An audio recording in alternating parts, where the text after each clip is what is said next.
harus ada usaha lah. Harus ada usaha. Iya, jangan sampai benar-benar pasrah aja. Pasrah gitu. Kalau apalagi kalau kita sadar kondisi kita nggak selamanya dalam keadaan baik, apalagi kalau kita dalam keadaan kurang mengenakan, kita harus bangkit dari situ. Iya. Mungkin kita belum bekerja lah, mungkin mahasiswa ini masih belum bekerja kan, kebanyakan juga kan. Ya karena kita belum bekerja dan mungkin belum bisa nyari kerja. Mari kita kurangin dulu loh beban orang tua gitu loh. Kita bisa usaha-usaha dulu. Dengan cara apapun itu ya. Beasiswa. Yang cara halal. apapun itu. Yang halal. Caranya yang benar, nggak main orang dalam. Karena kalau gue sempat berpikir gitu, kalau gue dapat beasiswa dengan cara yang kayak begitu, itu ilmu gue nggak barokah sampai akhir zaman. Tidak barokah dong, jangan. Sama.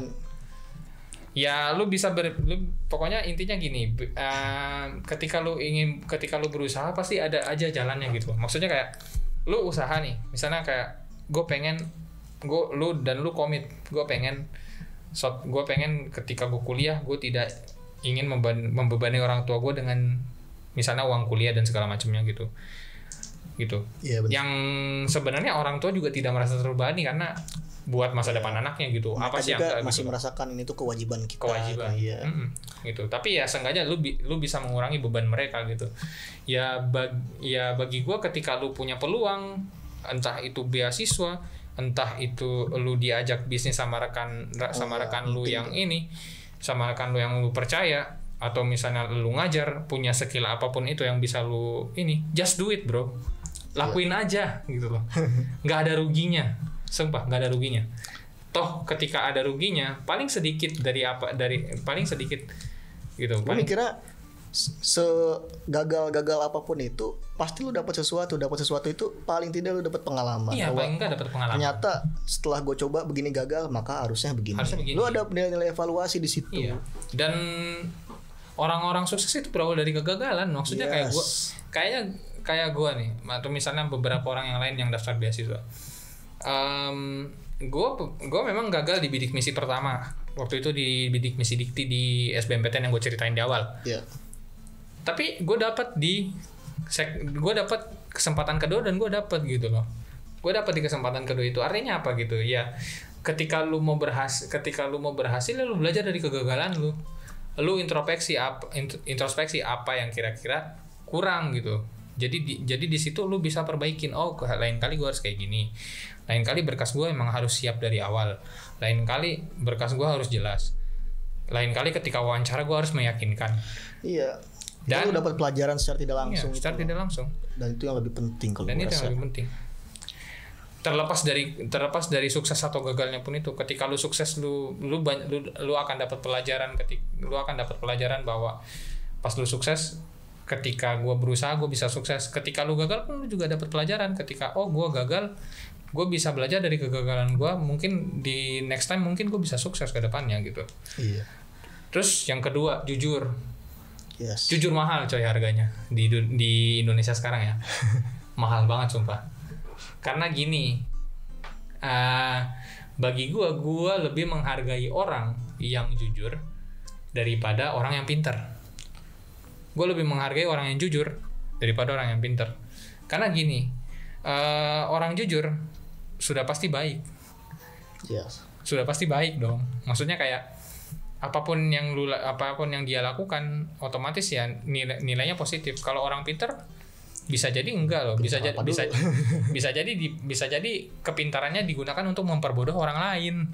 Iya, bahaya itu. Itu bahaya. Tapi kalau gue sih terutama di lingkungan kampus kita juga harus terbuka gitu loh, bahwa ya proses kayak begini memang nggak selamanya mudah dan sesuai rencana. Ada jalan baik, ada jalan buruk juga. Bener. Kita bakal ngelihat loh, atau palingnya kita dapat mendengar pengalaman-pengalaman orang bahwa ternyata ada juga yang miring, ternyata juga yang kisah bagus. Iya. Itu kita harus buka segala kemungkinan menurut gua. Bener. Dan yang terpenting kita juga harus open minded, kita harus terbuka sama apapun keadaan. Kita jangan terlalu kaku sama suatu hal. Tapi kita harus punya prinsip. Prinsip-prinsip itu kayak tadi, jujur, mau apapun caranya, susah, mudah, kita punya prinsip jujur ya harus jujur. Tekankan terus. Bener. Kekurangan kita memang banyak yang pinter, banyak yang apa, tapi nggak punya prinsip. Tidak punya prinsip, tidak punya kejujuran.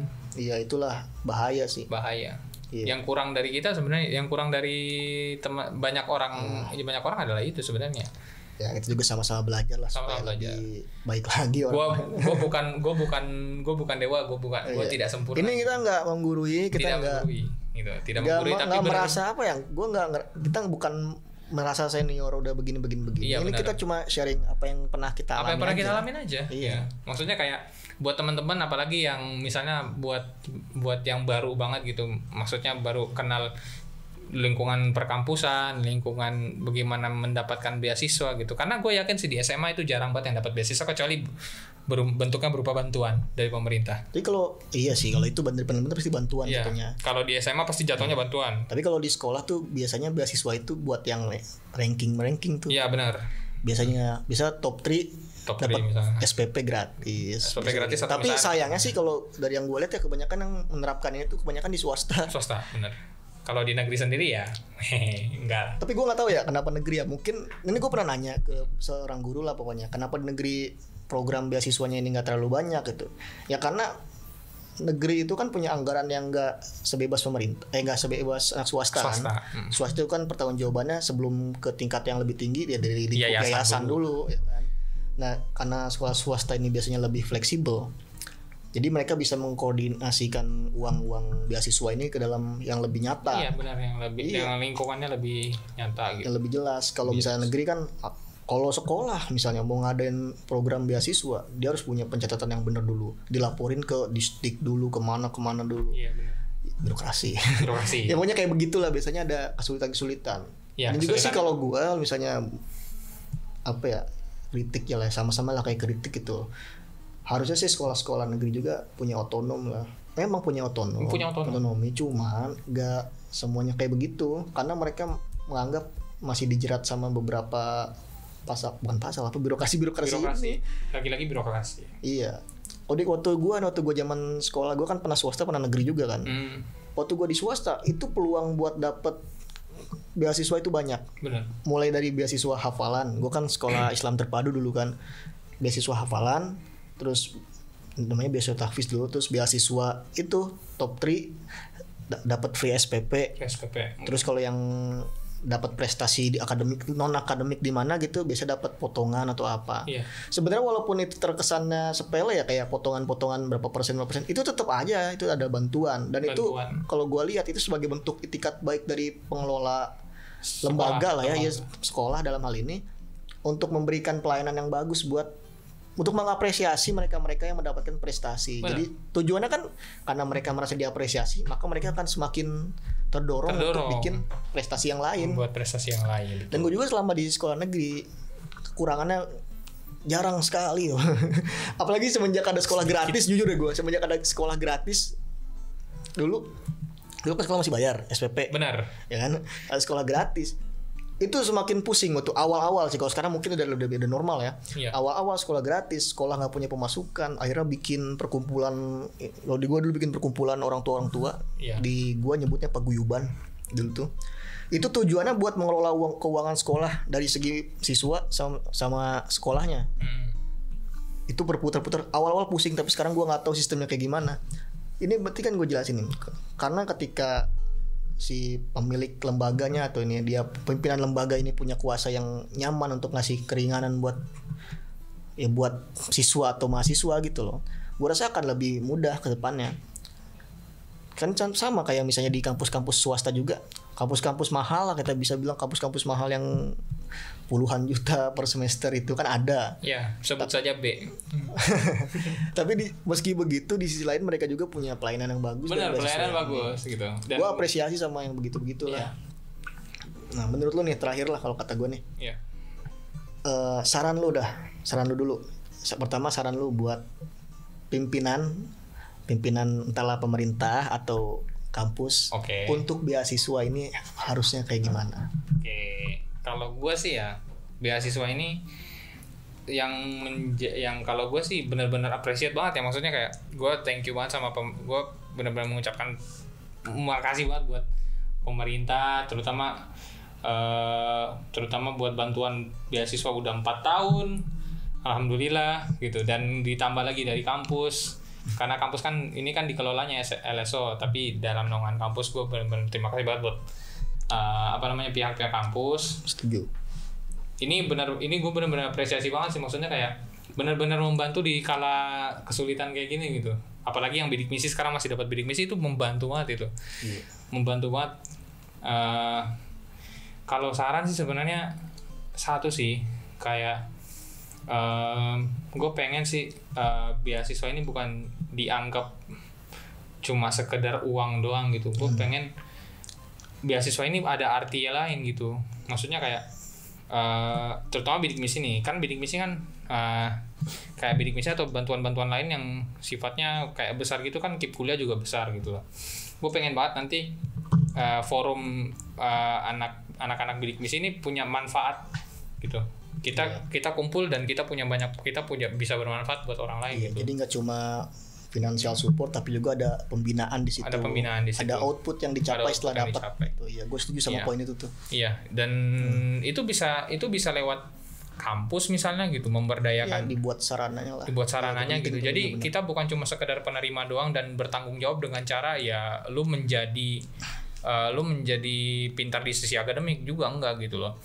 Ya harus juga diimbangi kayak kayak di forumnya juga aktif gitu, misalnya lu merasa punya tanggung jawab juga ke masyarakat luas, bagaimana caranya lu berbakti ke masyarakat luas dengan cara apapun itu. Misalnya lu punya info bidik misi, lu bisa bantu, atau punya info kuliah lu bisa bantu, lu bisa terlibat di organisasi-organisasi yang misalnya kayak gua sekarang lagi terlibat di organisasi wilayah